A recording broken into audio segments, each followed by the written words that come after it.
ہم نے مسلک ٹھوسا ہے, ہمارے یہاں تسلیط و تسلط ہے, مانو کہ ہم سنی ہیں. اگر 11ویں نہیں کرے گا تو سنی نہیں, 12ویں نہیں کرے گا سنی نہیں, شب معراج پہ نہیں آئے گا سنی نہیں, صلاۃ والسلام نہیں پڑھے گا سنی نہیں. اچھا جی کریں گے, سب کریں گے, ہاں پھر تو پکا سنی ہے, جنت میں جائے گا.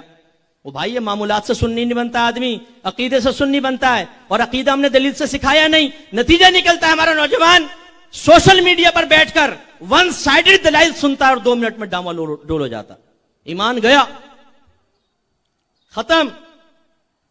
اس لیے خدا را علم دین سیکھیں, اپنا عقیدہ ٹھیک کریں. اور عقیدہ کیسے ٹھیک ہوگا؟ جب آپ اس کو باقاعدہ سیکھیں گے. میں نہیں کہہ رہا ہوں آپ کے سب کے عقیدے غلط.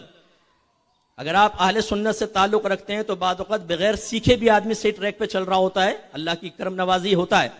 لیکن خطرہ یہ ہے کہ ہو سکتا ہے آپ کسی ضروری چیز کا انکار کر دیں, ہو سکتا ہے سامنے سے کوئی دلیل ملے, آپ کے پاس تو دلائل ہے نہیں, تو آپ قائل ہو جائیں. یعنی مجھے ایسے ایسے لوگ ملے, آپ اندازہ کریں, ایک داڑھی منڈا کھڑا ہو گیا, پینٹ شرٹ داڑھی منڈا, اور وہ اس نے کہا جی میں عیسیٰ ہوں, اتر آیا ہوں دنیا میں. ہمارے سنی لوگ مجھے میسج کر رہے ہیں, مفتی صاحب ذرا یہ بتائیے گا, اس کے اس بات سے تو ہمارا ایمان ڈاواڈول ہو گیا ہے.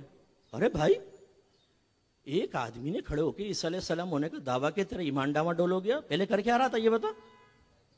تو اس لیے عقیدہ سیکھیے, ذریات اہل سنت سیکھیں, اور معمولات اہل سنت کی توضیح تشریح سیکھیے. میں یو کے گیا تو ایک پیر صاحب نے میرا بیان رکھا, عقیدے کا بیان کر رہا تھا میں, ابھی تمہید تھی.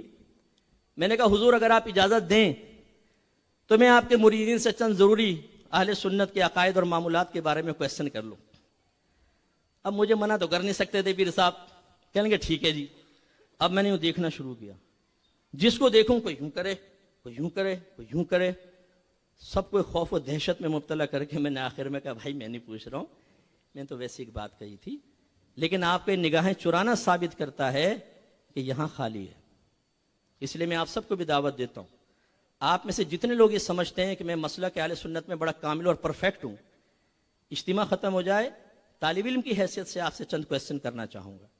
دیکھتے ہیں آپ جواب دیں گے تو انشاءاللہ میں آپ کی تعظیم کروں گا, میں خوش ہوں گا. یہ نہیں ہے کہ کوئی نیچا دکھانا مقصود ہے, لیکن اگر آپ سامنے آنے کی ہمت ہی نہ کریں تو اپنے آپ سے آج آئینے میں جا کے سوال کریں کہ تو کیسے ٹنڈن سننی ہے کہ اپنے مسلک کا جواب دینے کی ہمت تیرے اندر نہیں ہے, تو اس کی توضیح تشریح بیان نہیں کر سکتا.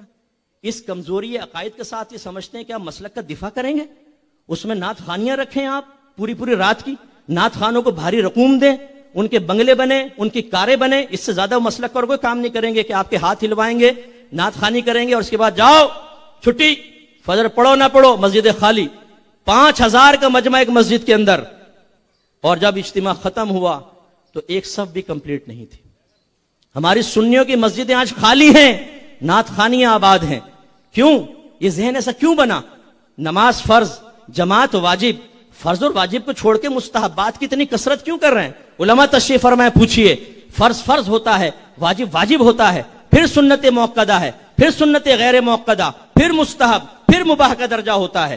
جانب مخالف آئیں, سب سے پہلے حرام کا علم, مکروہ تحریمی اور سنت موقدہ کا ترک اساعت, اس کے بعد مکروہ تنزیہ خلاف اولا. چلو اس کا علم نہیں بھی ہو تو کوئی مسئلہ نہیں, لیکن ہماری حالت یہ ہے کہ نعت خوانی میں بیٹھ کے مطمئن ہیں. جو لڑکا سارا سال نماز نہیں پڑھتا وہ 9 اور 10 محرم کو دیکھ کے اندر دھڑاک کھچڑے میں گھوٹا لگا رہا ہے. یہ کیا کر رہا ہے؟ ہر گھوٹے پہ جنت میں ایک درجہ, ایک حور ملے گی. یہ پتہ نہیں کس نے اس کو سبق پڑھایا. ایک سبق پڑھا رہا تھا, 12ویں پہ لائٹ لگاؤ, ہر لائٹ کے بدلے جنت میں ایک درخت لگے گا. اس کو پکڑا, کہاں سے لگے گا بتا بھائی, تو نے اپنے دین بنا لیا, اپنے مسلک بنا لیا, اس طریقے سے تم اپنے مسلک کی خدمت کرو گے. جب آپ دین کو عام نہیں کریں گے, اصل دین کے قریب نہیں آئیں گے, یہ ڈرامے بازیاں ہوں گی اور ہم اہل سنت کی طرف انگلی اٹھے گی. یہ جاہل مرکب ہوتے ہیں, ان کے پاس اور کچھ نہیں ہوتا. تو اس لیے اپنا عقیدہ سیکھیے. سیکنڈ جو ہے, پھر اللہ تعالی نے فرمایا وَعَمِلُوا الصَّالِحَاتِ, خسارے سے باہر کون ہوگا؟ جس نے نیک اعمال کیے.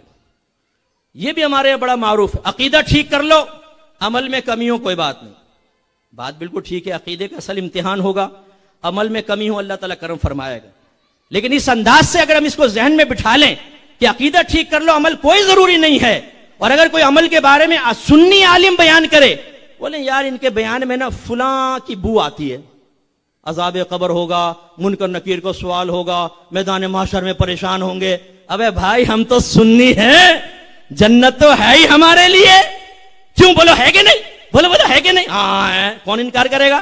بس مطمئن ہو جاؤ, یعنی نمازیں تم نہ پڑھو, گالیاں تم نہ چھوڑو, ماں باپ کی آنکھوں میں آنکھیں ڈال کے بدتمیزیاں تم کرو, اپنی بیویوں پہ ظلم کرو, اپنے بچوں کی اور بیوی کی تربیت کا اہتمام نہ کرو, حرام حلال کی تمیز نہ ہو, گندی دوستیاں کرو, شرابی زانی جواری, اپنے موبائل کے اندر کانٹیکٹ لسٹ میں دیکھیں کسی ایک دیندار اور عالم دین کا نام ہے, سارے بے نمازی چرسی موالی زانی قسم کے لوگوں کے نام ہوتے ہیں ہمارے. لیکن ہمیں پلا دیا گیا ہے ذہن میں عمل کوئی ضروری نہیں, عقیدہ ٹھیک ہونا چاہیے. اور میں پہلے ثابت کر چکا ہوں کہ بھائی یہ جملہ جب کوئی کہہ رہا تو اسے بولے بھائی ہمارے تو عقیدے کا بھی ٹھکانہ نہیں ہے, تو نے عمل ویسے چھڑوا دیا اور عقیدے کا ٹھکانہ نہیں ہے ہمارے. جائیں تو جائیں کہاں, عقیدہ ٹھیک سیکھیں. اور آپ کا رب فرما رہا ہے